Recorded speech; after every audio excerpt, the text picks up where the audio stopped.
When Fallout 76 was announced, there was a lot of concern in the community about how an online Fallout game would work. What happens to you when you get killed by another player? Can you get griefed? What happens when a nuke drops on your head? Well, Bethesda has just addressed all these concerns, as well as dropped a load more info on the game at this year's QuakeCon. Fallout 76 is the next installment in the long-running post-apocalyptic RPG franchise, and it's also the series' first attempt at online multiplayer. As we know, Fallout 76 is breaking away from the series formula in a lot of ways. For starters, rather than being a single-player RPG, this one is an online-only RPG, with survival elements and co-op for up to 4 players, although you can play the entire game solo if you want. We already learned quite a bit about how Fallout 76 will work back at E3 in June, and you can check out the video we made about it back then. There will be a link in the description. Now, Bethesda took the time at QuakeCon to clear up some of the more mystified elements of the game. Fallout 76 had a huge present at QuakeCon this year with an hour-long panel hosted by Bethesda Game Studios' Chris Mayer, Jeff Gardner and Todd Howard himself. First up, the trio confirmed the special attribute system will be back in Fallout 76, as well as the perk system, but they work a bit differently from the other Fallout games. The special system works largely the same as it does in the past Fallout games, with points assigned to each strength, perception, endurance, and so on. But this time, special also affects how many perks players can have equipped at any given time. In Fallout 76, perks are card-based, with hundreds of different cards which can be individually leveled up to increase the player's stats. Perk cards are also point-based, with the strongest cards costing 3 points to equip and the weakest cards costing 1 point to equip. So players decided to put all their points into strength, for example. They will be able to equip more perk cards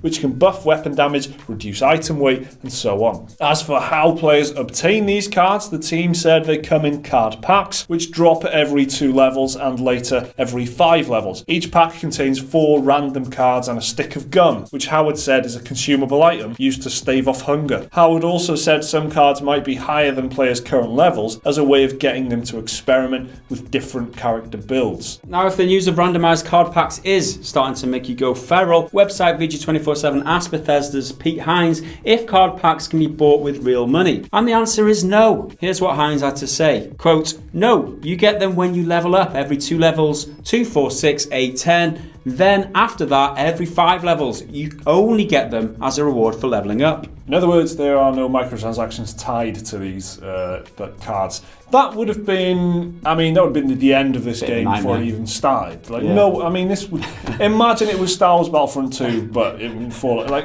That's what that game was. Remember, Star Wars Battlefront 2, the whole loot box controversy. That's exactly what it was. It was progression tied to cards, which you were supposed to have been able to buy with microtransactions, but they never obviously activated that because of the controversy around it. That would have been the end of this game, and I wonder if that was always the case, if they'd been designing this before the Star Wars Battlefront 2 thing, and maybe things were a little bit different before that whole scandal happened. That's right. That's the last thing they needed, isn't it? With people being upset that they're making a Fallout online game, and loads of people are upset about that. The last thing they want is to be associated with all the shenanigans with Battlefront or whatever. But the card pack system, I must say, it kind of looks interesting to me because you build your deck out in order to go out and do your stuff or whatever. So you might build one deck for multiplayer, one deck for single player, depending on what cards that you've got at your disposal and things like that. And there's the randomized element where you open a pack and we've got a nice card here, might want to work towards doing that. So it's kind of got my interest. It looks kind of interesting. It's never been done like this in a Fallout game before, and it definitely beats like a really clogged UI where you've got to scroll through loads of perks and shit like that, which has definitely been a problem for me in the past. After the reveal of the perk system, Maya, Gardner and Howard went on to talk about PvP and how they plan on stopping griefers from ruining the game. Summarising how PvP works in Fallout 76, Howard said, quote, "We turn the assholes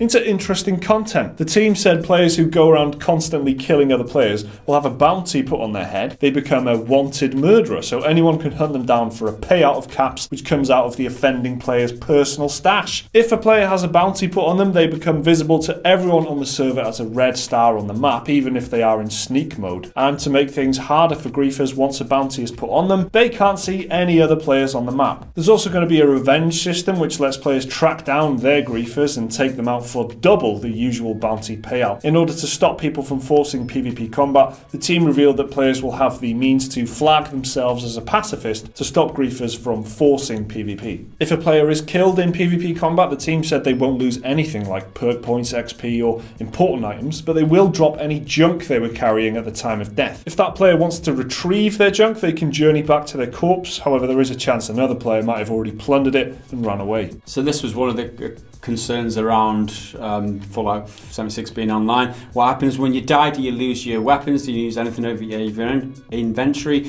Can your base get raided?